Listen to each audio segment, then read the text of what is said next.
you told me that beautiful story about Ornette, visiting Ornette, Yeah, and I was wondering if you could share that again so that yeah, maybe yeah. everybody can enjoy this story.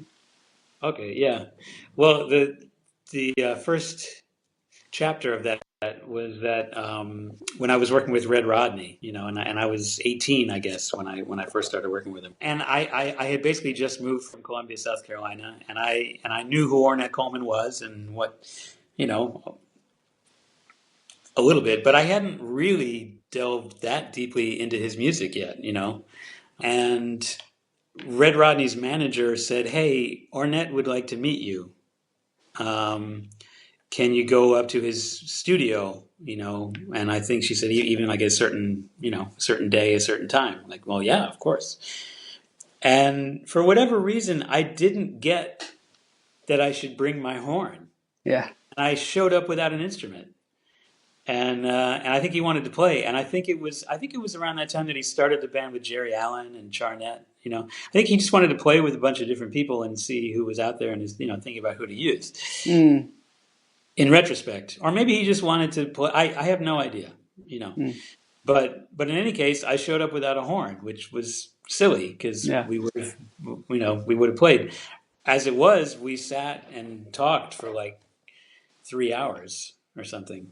You know, and he, of course, had this very elliptical way of talking that I was especially unprepared for then. Mm. I was just, and he'd be talking, and I'd just be thinking, this guy is out of his mind, and this makes no sense. Mm. This is just nuts, and there's no reason to be sitting here listening to this guy. And Yeah. then he'd turn it around and he'd say something so brilliant. Yeah. And I go, "Oh my God, this Yeah. guy is a genius." So that was my impression, but I didn't, I always had this feeling like, man, why didn't I bring my horn? Yeah. So I guess a few years ago, this must have been, I don't know, 2012, 2011, something like that. I was mentioning this story to Joe Lovano, and he said, "Man, you should go back now. Yeah. You should go back to his house." And I went, "You're absolutely right." Um, so on Wednesday at 2:30, I show up, and and there's nobody there to meet me. But somehow I make it up to his floor, and I ring the bell, and he answered the door, and he had no idea I was coming. And he was sitting there with a piece of paper with the notes C, C sharp, D, E flat, E, and underneath that, A, B flat, B, C, like the alto transposition. Hmm. And he was just, marveling at this, that they named the same notes or something. Yeah. He just started talking to me about, and then we were off. And then it was another like 3, 4 hours of hanging out. Yeah. And we played a little bit. We actually finally did play. And yeah, he was just going on and on. And by this time, I was ready for it, and I was ready for okay, I have no idea where this is going. Yeah. And then he'd bring it in, and I go, wow, okay, let me try and remember that. And of course, a lot of it, I wish I had recorded because now I don't remember exactly how he said things. Yeah. Um, I do remember when I was playing, he said a couple of things that that I liked. He just asked me to play something, so I don't know what I played. I just Hmm. played something, and he said, "Wow, how did you do that?